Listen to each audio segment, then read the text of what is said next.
Ya, untuk mendapatkan informasi terkini terkait dengan identifikasi korban ambruknya Pondok Pesantren Al-Gauzi ini di Sidoarjo, Jawa Timur, kita tergabung dengan produser lapangan Gea Clarissa di Surabaya. Gea, kalau kita bicara mengenai identifikasi sudah hari ke-16, adakah perkembangan, kemudian berapa banyak yang berhasil diidentifikasi oleh tim DVI? Adakah kendala terkait ini, Gea?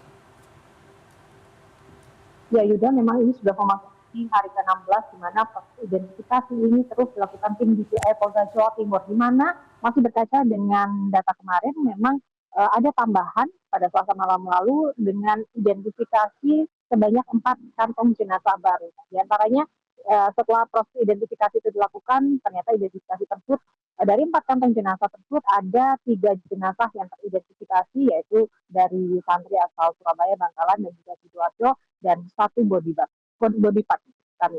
Nah, body part itu memang sudah teridentifikasi milik korban hidup, di mana pada saat kejadian ambruknya musola di Pondok Pesantren Al-Gauzi di Sidoarjo, jika kita mengingat ada kejadian di mana proses amputasi di lokasi. Nah, dari hasil body part yang sudah dicocokkan dengan data antemortem ternyata memang itu milik korban hidup yang pada saat kejadian ini diamputasi di lokasi. Dan jadi dari pihak Polda Jawa Timur masih terus melakukan koordinasi apakah dari body part tersebut bagaimana selanjutnya, namun sudah dikomunikasikan kepada pihak keluarga.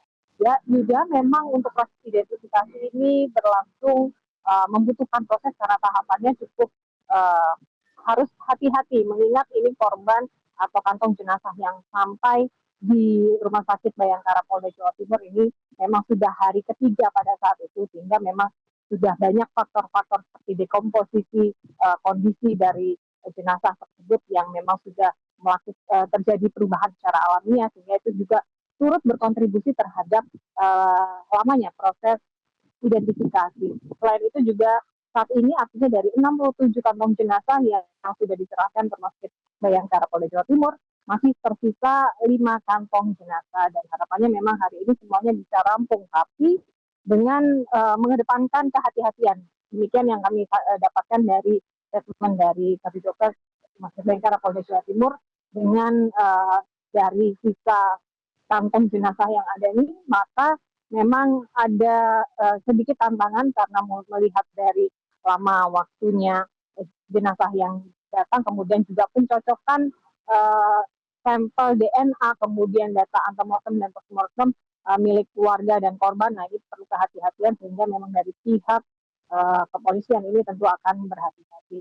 Nah, ini beberapa korban yang sudah berhasil diidentifikasi kemarin ini memang langsung diserahkan dari Rumah Sakit Bayangkara pada pihak keluarga, dan kemudian akan dimakamkan di kampung halaman masing-masing juga, sehingga yang tersisa 5 kantong jenazah ini harapannya juga bisa segera teridentifikasi dan diserahkan kepada keluarga.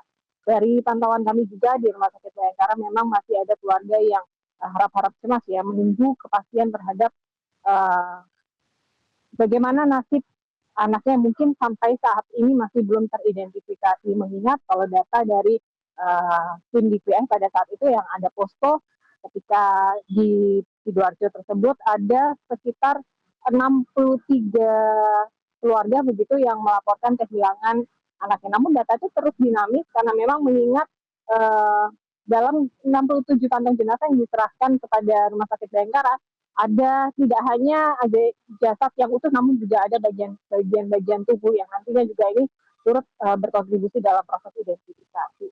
Sementara itu untuk tidak hanya proses identifikasi, saat ini juga ambruknya gedung musola di Ponpes Al-Gauzi di Sidoarjo ini juga sudah masuk ke dalam tahapan proses hukum begitu. Dari tanggal 8 kemarin, dari proses penyelidikan, tanggal 9 ini naik tingkatan menjadi proses penyidikan, di mana dari pihak kepolisian Polda Jawa Timur ini sudah memanggil sejumlah saksi. Namun memang prosesnya harus bertahap, mengingat dari antara 17 saksi yang dipanggil, di antaranya ada santri dan wali santri yang kita tahu bahwa memang kondisinya masih sangat terpukul, dan juga perlu kehati-hatian ketika mengumpulkan informasi dari para saksi ini. Namun juga dari pihak Polda Jawa Timur ini berkomitmen untuk terus melanjutkan proses hukumnya, sehingga nantinya bisa diketahui apakah memang adanya unsur dugaan pidana dalam kasus ambruknya gedung ini, akan dilanjutkan dalam proses hukumnya. Tadi kami juga sempat menemui Wali Kota Surabaya Eri Cahyadi. Memang korban dari ambruknya gedung musola di Ponpes Al-Qasim Budiran Sidoarjo yang berasal dari Surabaya ini dilakukan juga pendampingan psikologi pemerintah Kota Surabaya.